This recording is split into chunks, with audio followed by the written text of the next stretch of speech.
that this webinar is being recorded, and that if you have any questions during the webinar, you can type them in. You have a little questions panel on your dashboard there. And with that, I'll send it over to Bob. Thank you so much, Bob. Thank you, Lucy. Welcome, everybody, to today's webinar. Although we're going to be talking about effective communication strategies, I'm also going to be talking about behavior. And I suppose for me, the one thing I would hope that you would take away from today's session is that behavior and communications are so interlinked, and it's very difficult to separate the two. So as I talk about communications, I will also be bringing in examples of behavior, and hopefully you'll be able to see their relationship. So we're going to start off by looking at the goals, which is to explain about the communication changes that take place during the course of the disease, decoding the verbal and behavioral messages delivered by someone with dementia, and respond in ways that are helpful. And this is where families, both professional caregivers and for family members, often struggle when somebody behaves in a particular way, is trying to understand what they're communicating. And I will start off by giving you a quick example of that. This was a lady who was being provided services by a home care agency. And part of the care plan involved washing and dressing, activities of daily living, ADLs.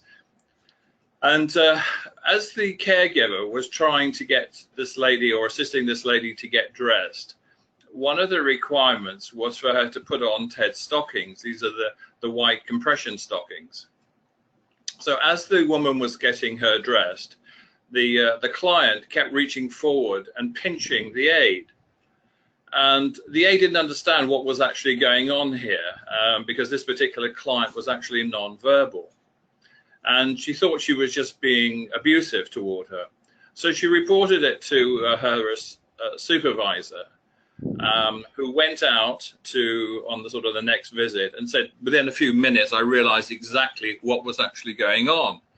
It turned out that the compression stockings were actually Bob, pinching. excuse me. We're having some kind of issue. Nobody can hear us.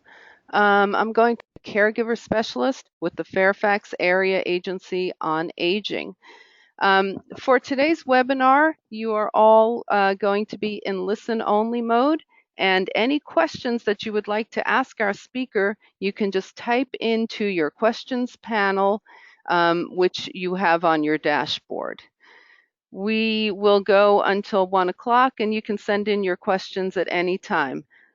We're very excited to have you here, and we're also very, very excited and fortunate to have as our speaker today Bob Bell, who is a Programs, Services, and Helpline Manager with the Alzheimer's Association National Capital Area Chapter.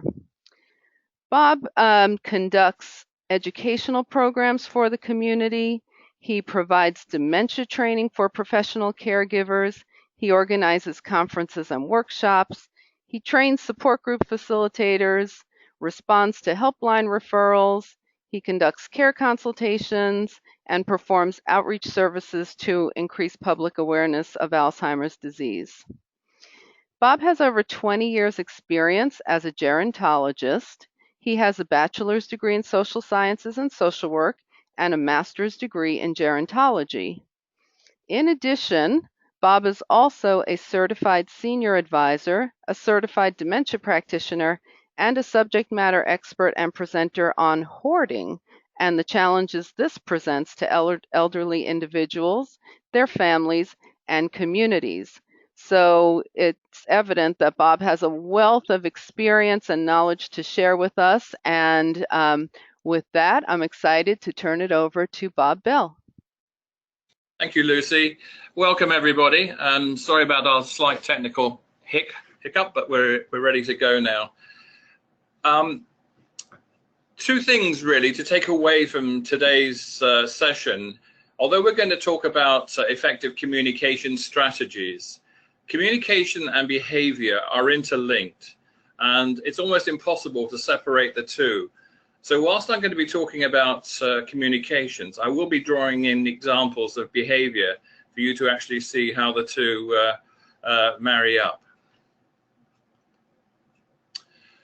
The goals for today are really to explain sort of communication changes that take place throughout the course of the disease, and I will be giving you examples of that.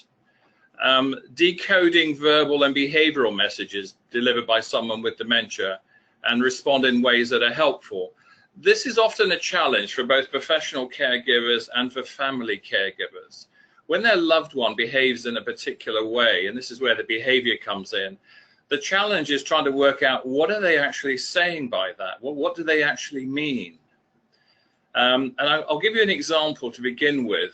This is a lady who was being provided services by a home care agency, and the care plan required for her to be assisted with full activities of daily living, washing, dressing, etc. So the aide was attending to this lady, and as she was getting her dressed, the lady kept reaching over and pinching the aide. And the aide was confused by this, and this client was actually non-verbal, so she couldn't express herself. Anyway, she went back to her office and reported it to her supervisor, saying that, you know, this woman's really aggressive. She keeps trying to pinch me all the time. So on the next visit, the supervisor accompanied her. And after a short observation, she realized exactly what was going on. Part of the care plan required the lady to have compression stockings put on. And it turned out these were actually too tight. They were pinching her.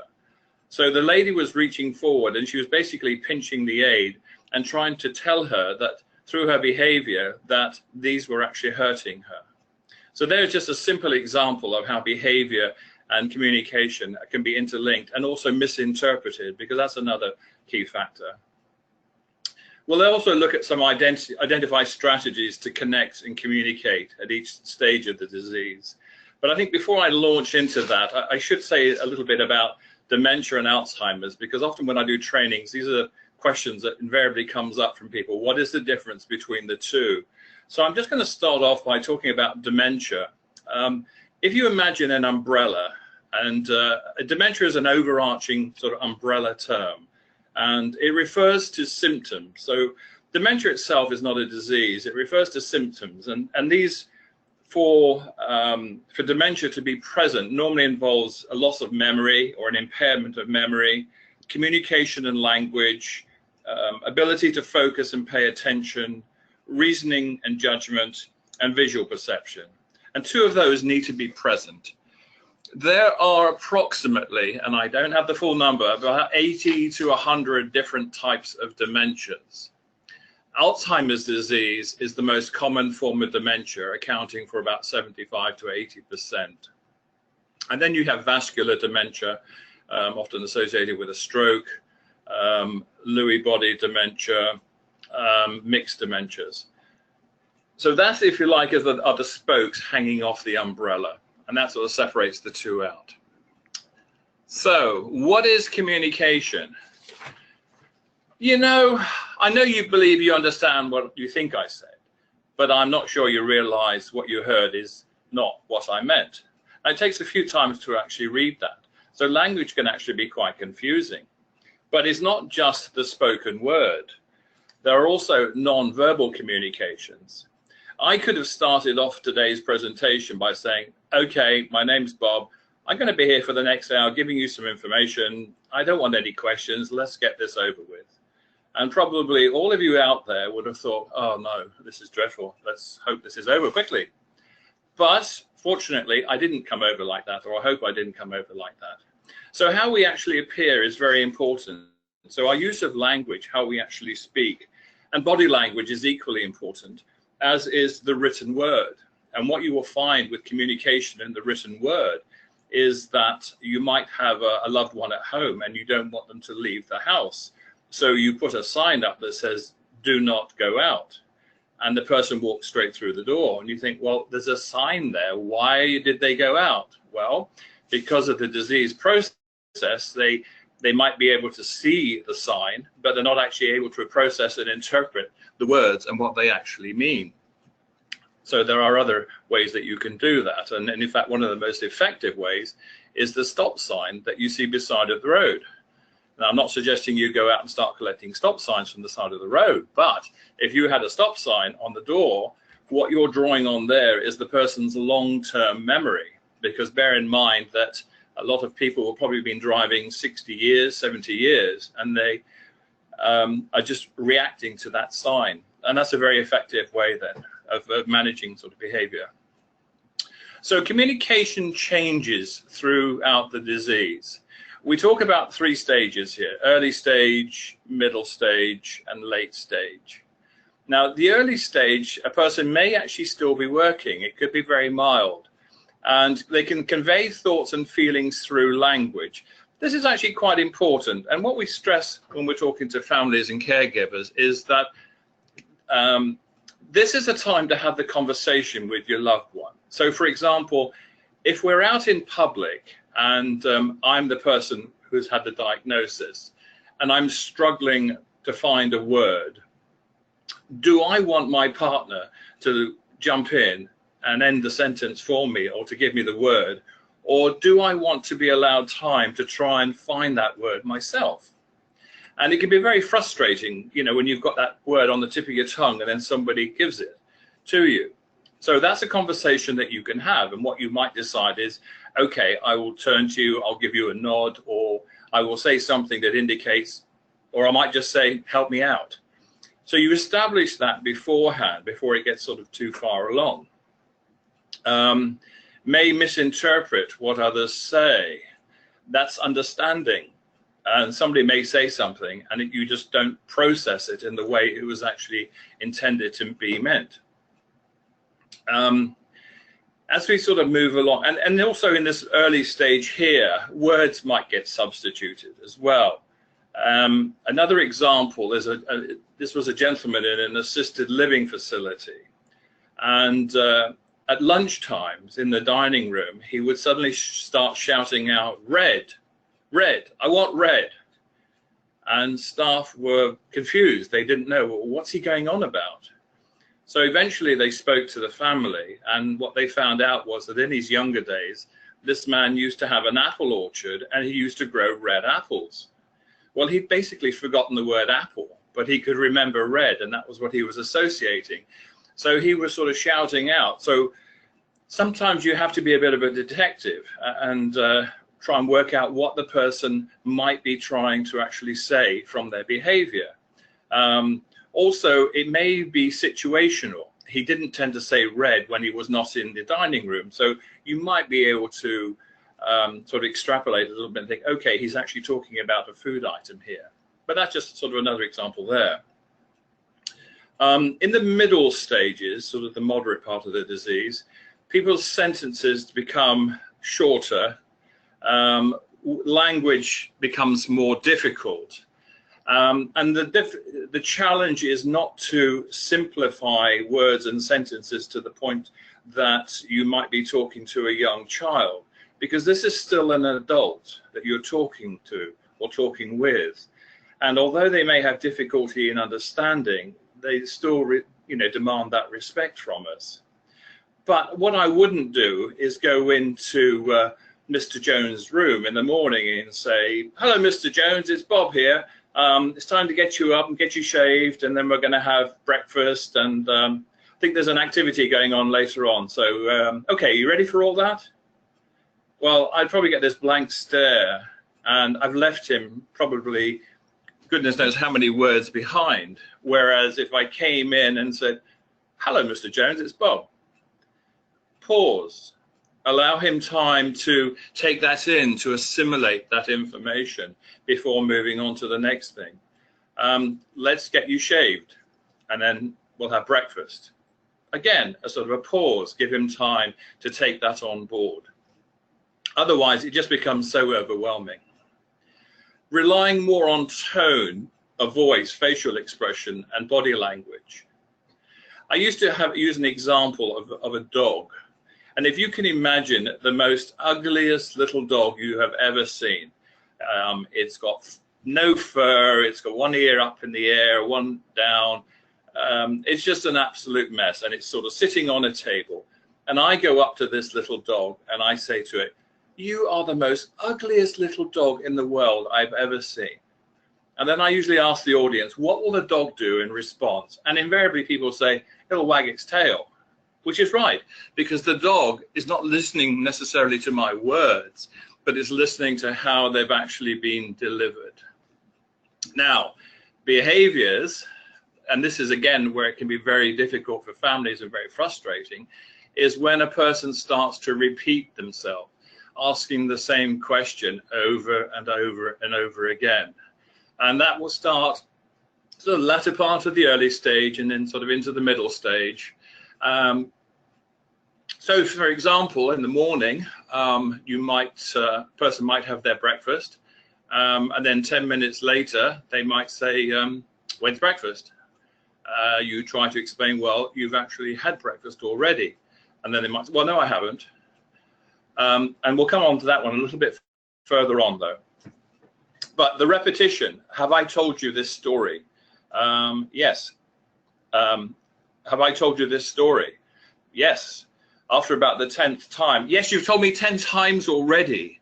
Well, straight away, I've got an attitude, and people are actually going to pick up, or a person's going to pick up on that attitude. So that's not the appropriate way to actually respond. Ideally, and this is where it can be very challenging for caregivers when they're asked the same question or told the same story over and over and over again. The person with the disease is not doing it to try and annoy you.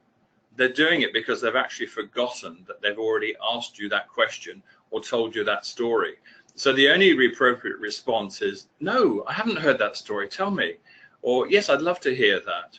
Or just when you've already told them 10 times that they're going out to see the doctor today, "Yes, you're going to see the doctor today," as if it is the first time. Late stage, and we'll come on to that one later on as well.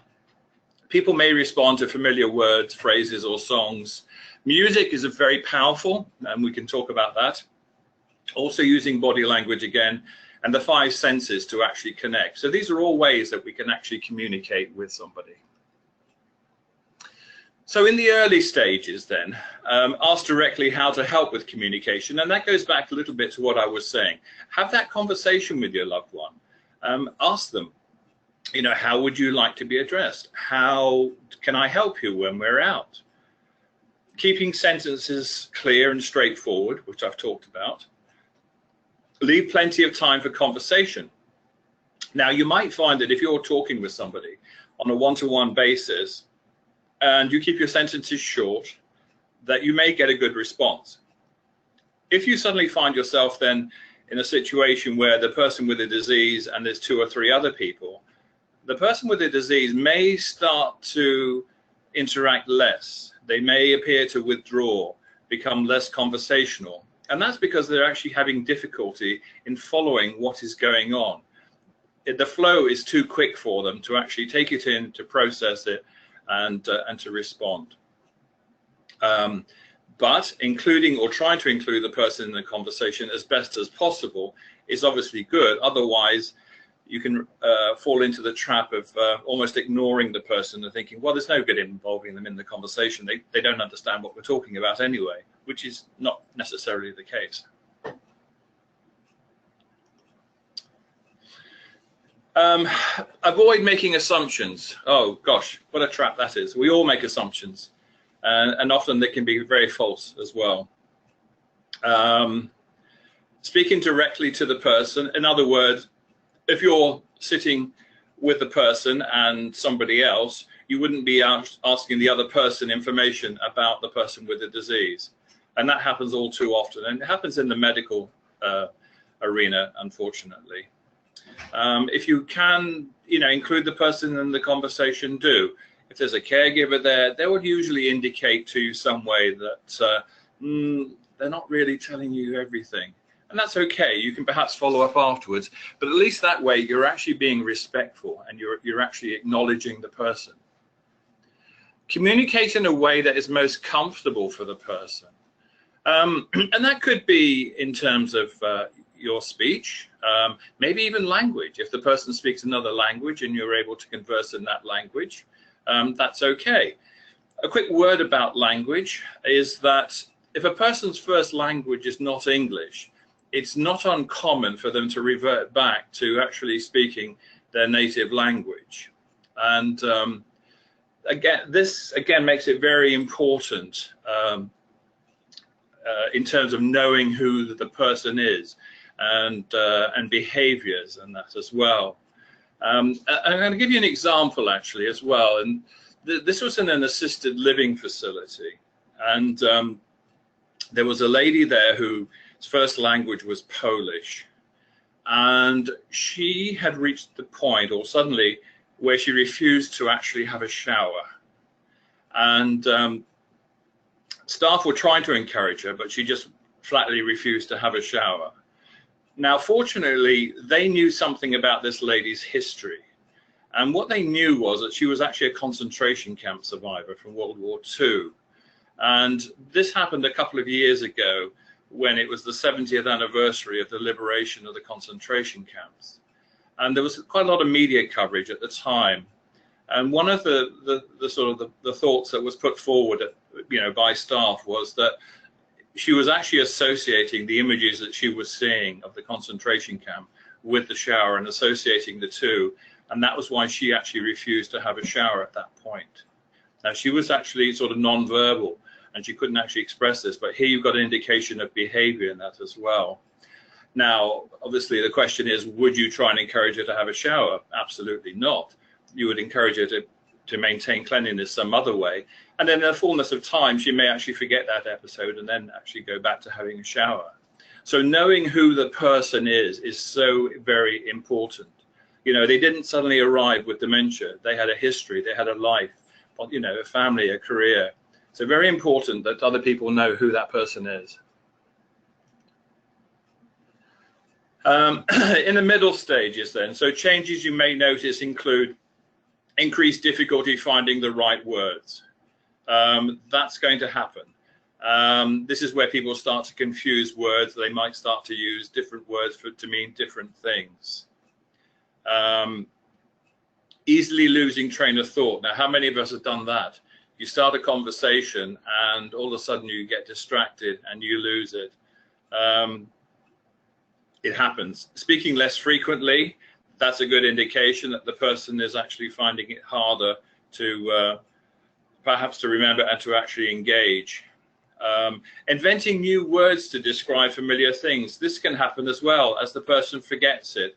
I use my watch as an example, my wristwatch. If I forget the name for that, it might suddenly become a hand clock, sort of mixing up words and that. So again, knowing where it actually takes place or where the person is using it. I drink black coffee. I might forget, how to say black coffee, and I go around shouting, mug, mug, I want a mug. And people might think, what's he on about? Well, I want a black coffee in a mug. And I'm probably going too fast here, and I do apologize to everybody. So making connections is extremely important. And this is how we actually engage with people. And sometimes we don't have a lot of time, or if we're caring for a loved one, we do actually have more time. Approaching from the front, saying who you are and calling the person by name.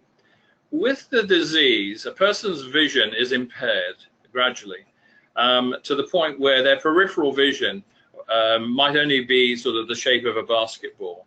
So they haven't got that same sort of depth of field or peripheral vision. So consequently, you would not come up behind somebody with dementia and tap them on the shoulder or shake them. Coming from the front, you're actually giving the person the opportunity to make contact with you, eye contact with you. And likewise, we talk about going slow and going low. So as I walk into a room, and let's say Mr. Jones is sitting in a chair, I could walk in and say, good morning, Mr. Jones, it's Bob. How are you today? Or just, hello, Mr. Jones, it's Bob. Pause. I'm giving him time to sort of take that information in. I'm maintaining eye contact with him. And there, the only thing I will say is you have to be sensitive that in certain cultures, maintaining eye contact is not considered polite. Get at eye level if you're seated or reclining. So if I come up to Mr. Jones and he's in a chair and there's another chair nearby, it would be quite appropriate for me to actually pull up a chair and then sit beside him. That way I'm actually at the same level. and it's less threatening. Avoid criticizing, correcting, and arguing. Let me throw this one out to you all. How many of you want an argument with somebody with dementia? And hopefully none of you will raise your hands.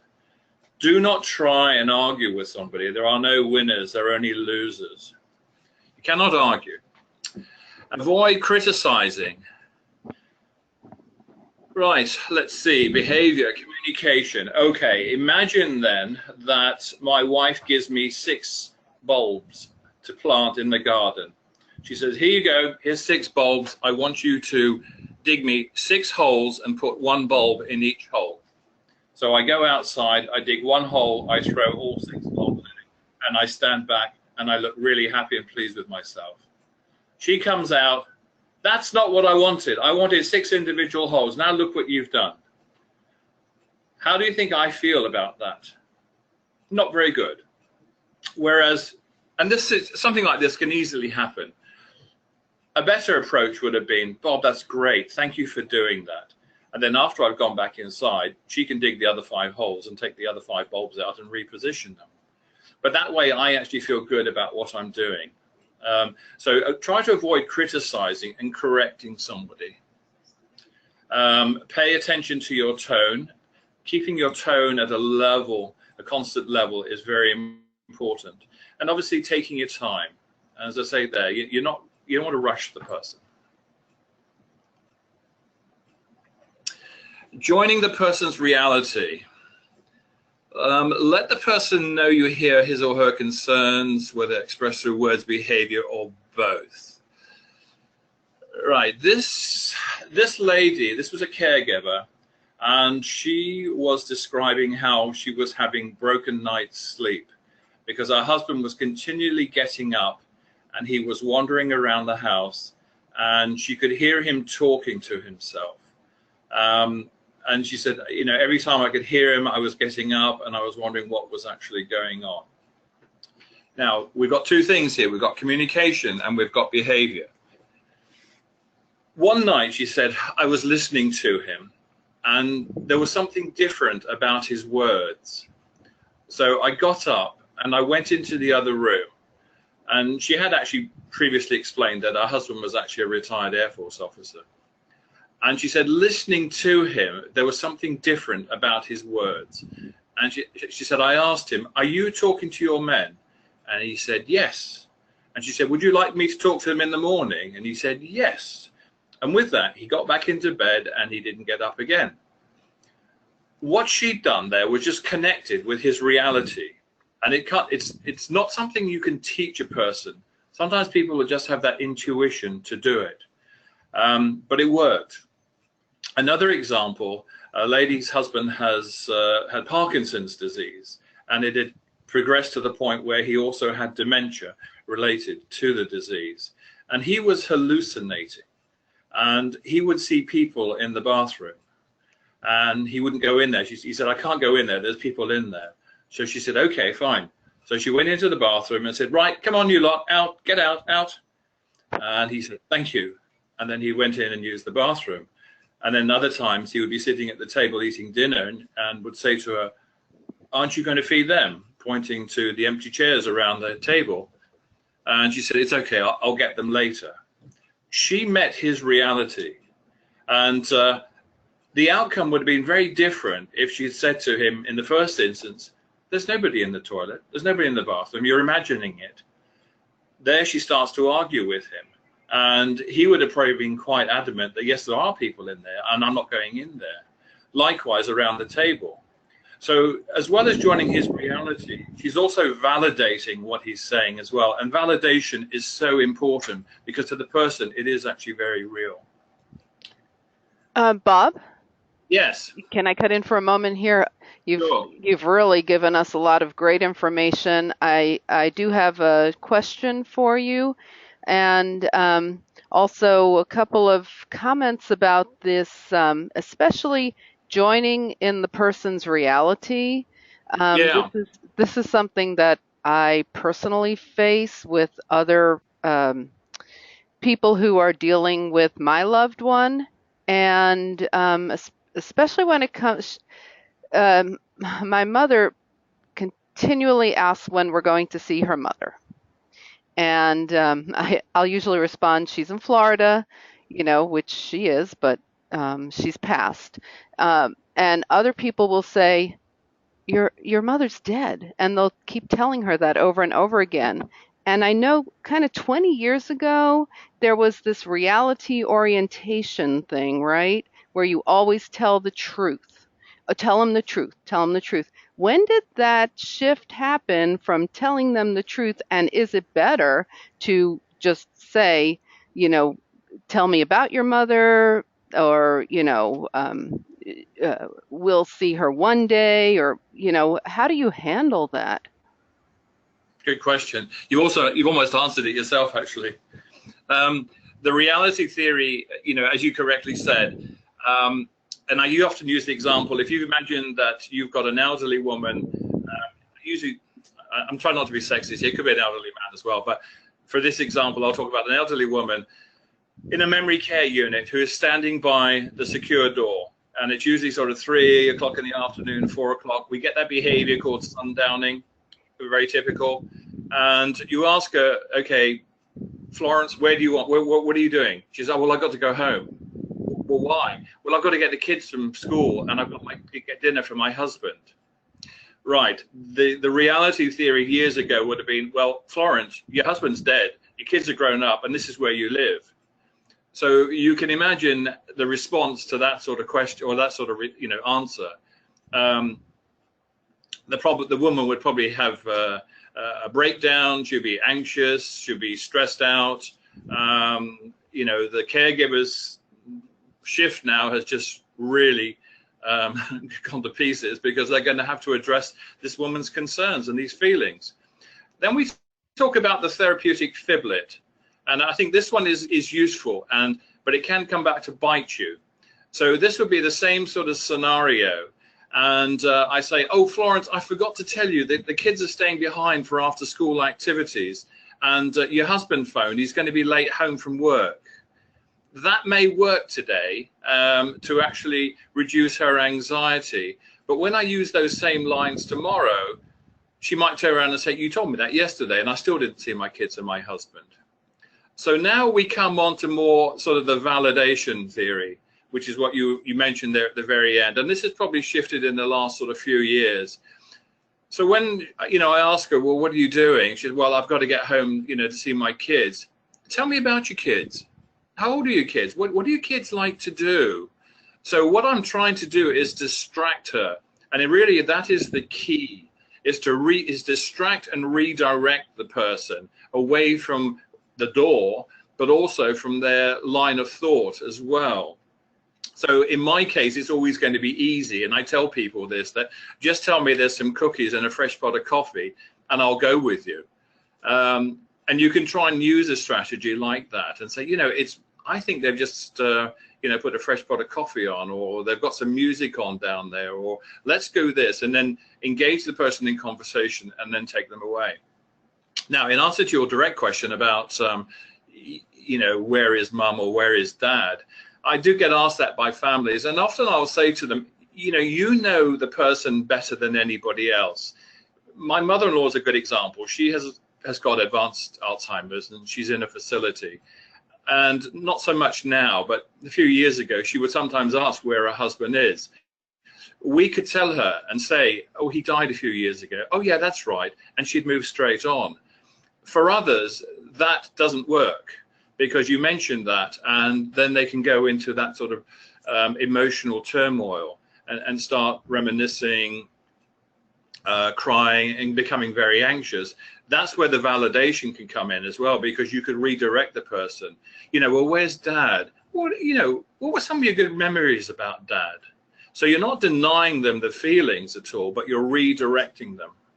Does that sort of answer your question? Yes, yes, it does. Probably more detail than you needed, actually. But No, it's a very important issue, and I think one that all of us as caregivers, as we, if we're dealing with this type of disease, are going to have to come to terms with at one point or another, because the stories and the information does get mixed up, and you know, um, so I think it's important to know how to deal with that, whether you've had that happen already or it's in your future. So and that thank you. and that really no, that just sort of emphasizes the importance of knowing the person better than the disease. And again, those are words that we do sort of tend to band around a bit. But when I teach in facilities and that, they have got to know who that person was before they arrive there. They're not Mrs. Jones in room 3. They're Mrs. Jones who was married, who had a family, who had a successful career, who loved to do this or loved to do that. Who was that person?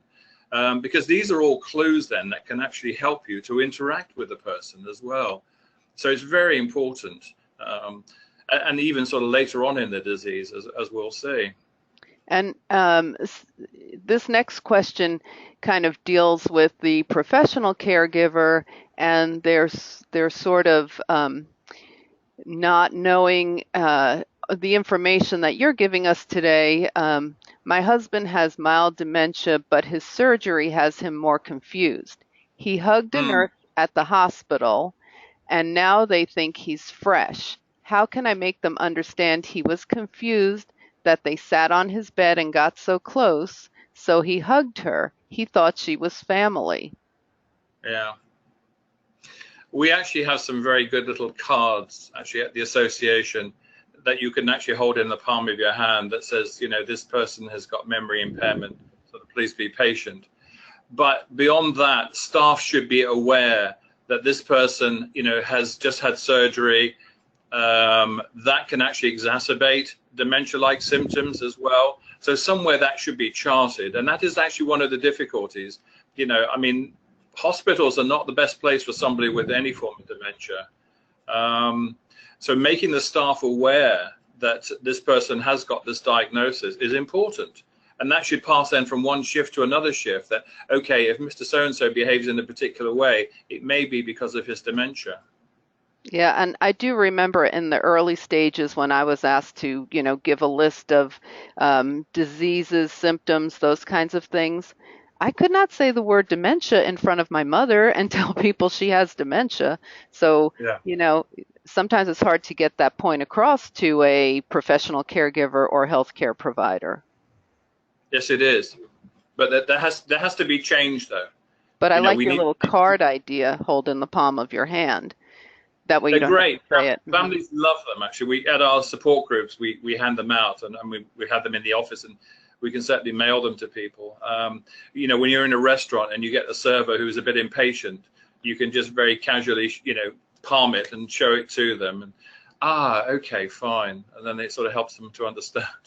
Well, I know I'm going to get that question from some of our attendees at least, is how would they get a copy of that card? Okay. Well, you've got my email, so that you can actually, they can email me, and Okay. I'll be glad to send them out. All right, thank you. And I Okay. have another question. My husband refers to his forgetting information as his being stupid.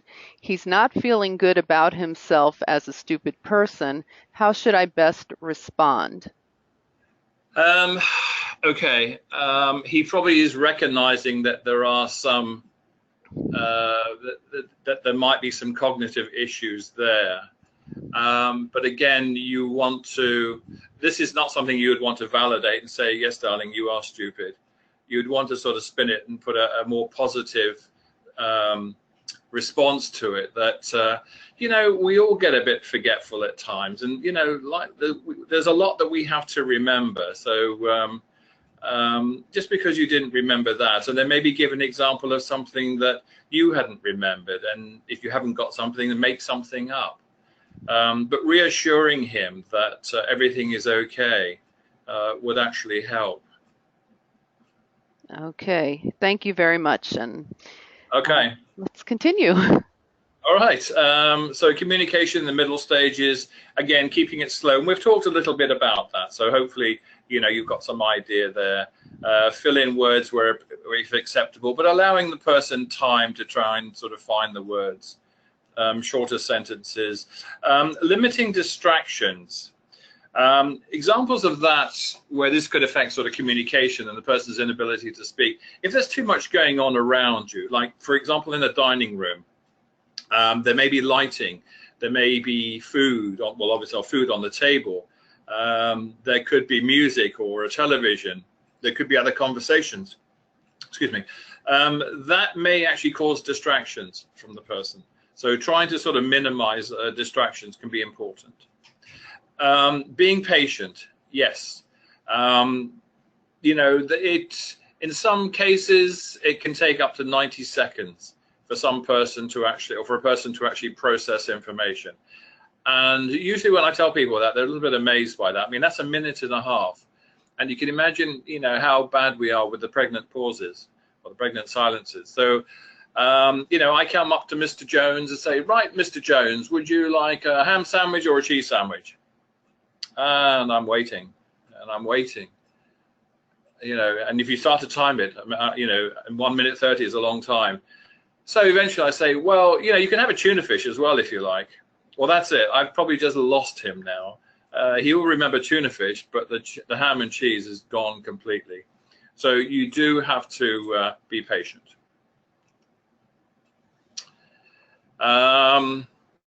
Responding empathetically, reassurance that you've heard and understand the person.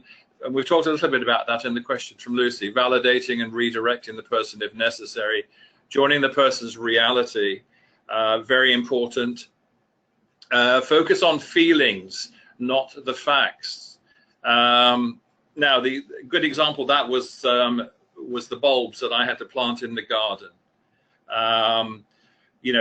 There the focus was actually on the facts, the fact that I didn't plant 6 individual holes and put the bulbs in them.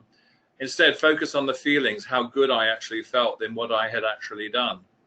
And feelings can also be, if you've got somebody in the evening, for example, with sort of sundowning, and you're looking for tasks for them to do. It may be as simple as folding towels or folding napkins. If they don't fold them exactly how they were before, that's okay. At least they're actually doing something, and the person may actually feel involved and engaged there. So that's very important. Okay, so changes in the late stages. Communication is going to get less and less. We saw my mother-in-law at Thanksgiving. Her ability to communicate is becoming less and less. Every time I see her or she sees me, I get a big smile from her. I'm happy with that. I know she recognizes me. She hasn't said my name in years. Possible responses to familiar words or phrases. One of her granddaughters had recently been in India and was teaching at a school there, and my mother-in-law used to be a teacher. So when I mentioned her name and showed her pictures of her teaching, she lit up, and I could see her start to become very engaged and to actually look at the photographs. So reminiscing is a very, very strong tool and a way of communicating with people, particularly in sort of middle to late stages. Communication, this expression of pain. Yes, there are some myths out there that people with pain, people with dementia don't feel pain. They do, but bear in mind that communication may be difficult. Whereas you and I might be able to say, gosh, my shoulder hurts. A person with dementia may not be able to express that verbally. So you're there, you are actually looking for non-verbal cues. They may sort of pull back an arm, or they may wince. Meal times, believe it or not, is a very good time to observe a person, sort of behaviors, in terms of swallowing, whether they favor one side of the mouth to the other when they eat, could be an indication of pain. So lots of verbal clues there. Continue to bring respect to each conversation, keep talking. Use all the 5 senses to communicate, and we'll talk a little bit about those. Through touch, you could have a bag, an item with different fabrics in it, shapes, hand lotions, massages, visits with animals. There's actually one lady in the facility where my mother-in-law is who has one of these artificial cats, and it looks very lifelike. It sits on her lap, it purrs, its eyes open, and she sits there stroking it, and that actually brings her a lot of, or appears to give her a lot of comfort and relaxes her. So there's lots of different things actually you could do through touch. Sight, if the person is still able to see okay. Pictures, on my wife's iPad we have hundreds and hundreds of photographs of my mother-in-law as a young person, of her family, and we'll sometimes sit and just have a conversation about them, and that's what it is. It's a conversation. Oh, look, here you are skiing, or here you are doing this, not sort of who's that in the picture there, and what were you doing there? That way you're quizzing the person. And for a person with dementia, if they realize that it's, you know, they've lost the plot, so to speak, and they are struggling to remember, then they almost feel under pressure then, because you are quizzing them. Whereas if it's just a conversation, it's surprising how names and places will actually come back to them almost naturally, because it's, again, it's that long-term memory that they're actually drawing upon.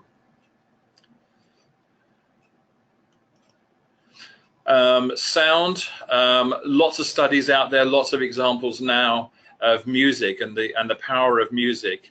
I have certainly seen examples of people who are unable to string two words together to make a sentence.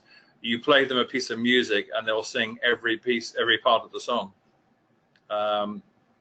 So what you can do is make up playlists and actually create music either on a CD or an iPad or iPod for people with music from you know, of their particular genre or from their particular era, depending on what they actually like. You know, including in the person's native language. Smell, herbs or spices, cotton balls, tea or coffee beans. Well, that one will work for me. Well, not the tea, but the coffee beans will. Fragrant lotions for hand massages. Now, this could also be a bit frustrating. Popcorn always comes to my mind. There is something about the smell of popcorn that is very inviting. But if I've got a swallowing problem and I can't chew it, then I think that could be absolute torture by having popcorn around. But so be sensitive, though. You know, you might introduce smells that the person can't actually, particularly if it's food, they can't actually eat it. Through taste, taste is very important. For many people, meals is a social activity. So favorite foods, home-baked goodies, popsicles. This is a good way. Popsicles and flavored drinks, good way of actually getting fluid into a person. So communication in all stages of the disease, joining the person's reality, obviously very, very important. Understand and accept what you can and cannot change. And this is actually, you know, I should have emphasized this one perhaps more strongly. The person with the disease cannot change. They are going to progressively get worse. You and I can change. We can adapt how we interact with that person and learn to make changes in our approach, you know, our interaction, learning patience, and that can be a challenge. There's no doubt about it. Remember that the person retains a sense of self despite the loss of the disease. So that person is in there. You know, they may not be the same person they were, and it may not manifest itself in the way that it has done over the years, but they're in there somewhere. And so that leads on to demonstrating respect, obviously. Treat the person as an adult. Trying to decode the person's communications. And that can be a real challenge, trying to work out what are they actually trying to communicate. The effects of moods, actions, understand the source of the reactions as well. So again, source of the reaction, we've got a behavior there. If you remember back to the lady in the very beginning with the compression stockings, there was a behavior and you were getting a reaction to it. And help meet the needs while soothing and calming the person. Here's another example quickly before we sort of conclude, and we can open the floor for questions. again, this is a sort of a form of behavior and also communication. This is a lady in in an assisted living facility, and this is going back to what we call the sundowning, this sort of increased sort of agitation activity late afternoon. She was going around other residents' rooms and opening up their drawers and taking out their socks, and was starting to collect their socks. So staff were getting very concerned about this behavior and thought, you know, we're going to have lots of families complaining here. What's going on? Why is she doing this? Anyway, they spoke to the family, and what they eventually found out was that for about 30 years, this lady used to work in a factory that manufactured socks. And she was the chief quality control inspector. And her job at the end of the day was to inspect the quality of the socks. So what was this lady doing? She was doing her job. So how did they respond? When they saw and anticipated the activity or the anxiety, they would provide this lady with a box of socks, and they would sit her down, and she would go through the socks and she would fold them and put them into pairs. And then when she's finished, you could take them away and then shuffle them all up again and come back with another box of socks. So there you were actually meeting her needs. So she was communicating this frustration by getting up and starting to wander about. She was searching for something. And the behavior was the sort of the clue there as to what she was doing. So that way it actually met the person's needs. It reduced their anxiety. So anticipation is actually very important. And I think, yes, okay. And here's some other resources there. The 24/7 helpline is available.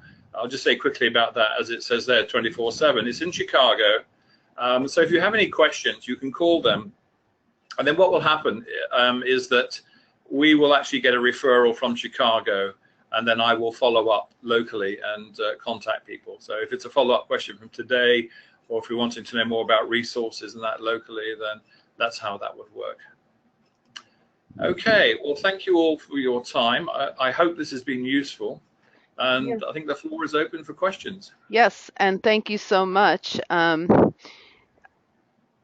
I do want to point out that we list a lot of your educational programs and things in our newsletter as well, and also that you've given training.alz.org for your education programs, so people can go online and find that. You also have support groups. Yes, we do. Your services are available nationwide, so that's all good. And I do have a question here. My mother with Lewy body dementia and Parkinson's is very nasty and impatient with family and her home care providers. She also wants to go to sleep at 3 p.m. and will then get up at 3 a.m. How can we help her to be nicer, more patient, and get on a livable schedule? She is very verbal and can still yell very loud. Wow. Okay, you've got a challenge there, I'm afraid. Trying to readjust somebody's schedule is probably easier said than done. But this is where looking at a person's history, again, might be useful. But before I tackle that one, you mentioned the Lewy body dementia. Hallucinations are not uncommon with Lewy body dementia. Medications are prescribed very cautiously. It's probably the best way to describe it, by doctors, because psychotropic medications can actually have a very negative effect on people with Lewy body dementia. I suppose it's right. When you look at sort of behavior, you can actually break it down into who, what, when, where, why. So in terms of your mother, you know, who is the person? You know who she is. Who was she beforehand? What is the behavior that is she actually doing?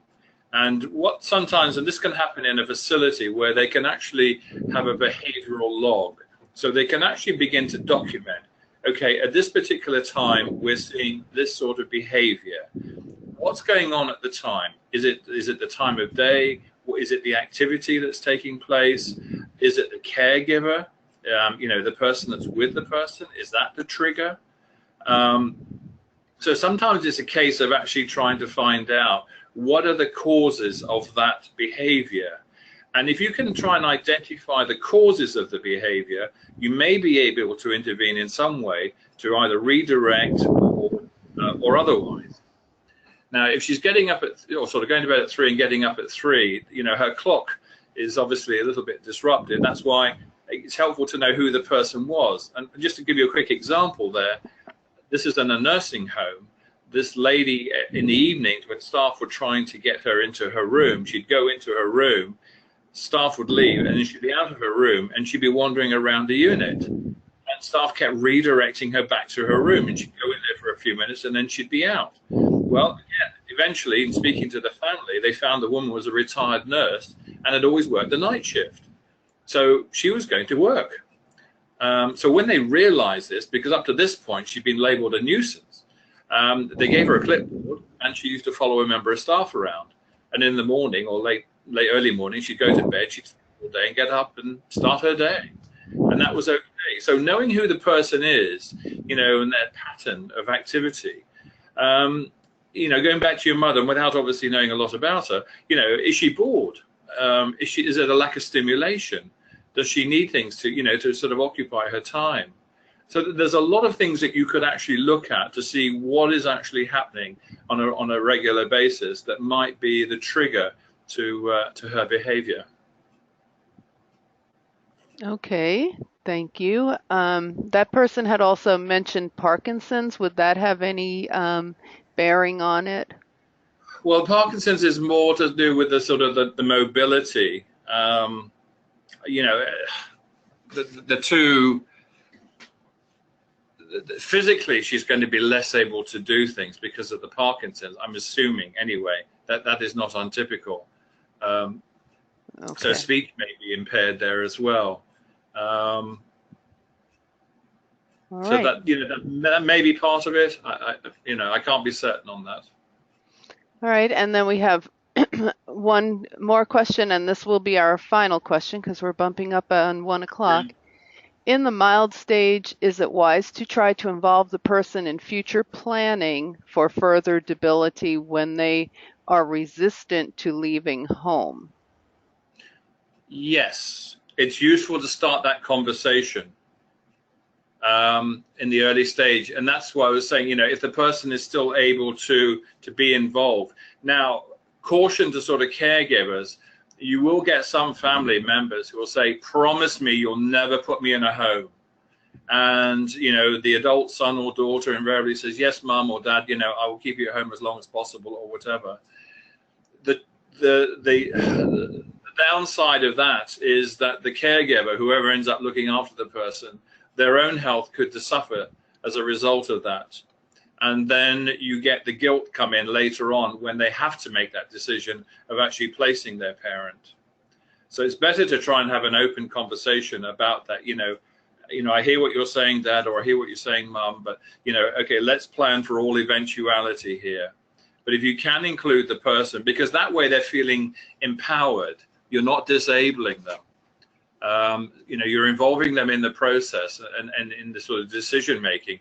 And I suppose a quick word about that is that, if you have got somebody in the early stages, make sure you've got all the legal and financial documents in place, durable power of attorney, advanced medical directives, things like that. These are the conversations that you can have. Sometimes people leave power of attorney too late. So the person is no longer able to actually sign that document giving power of attorney to somebody, and then the family may be having to look at going through the courts for guardianship, which is much more costly. So having these conversations early on is extremely important. That's a really, really good point. And on that, we will end. I want to let everybody know that we have recorded this webinar, and you will receive a link to the recording within the next week as it's ready. And when you sign out, there's a brief survey, and we would really appreciate your responses to that. That helps us plan for future webinars and seminars. And a big, big thank you to Bob for being here today. It was a pleasure. Thank you all.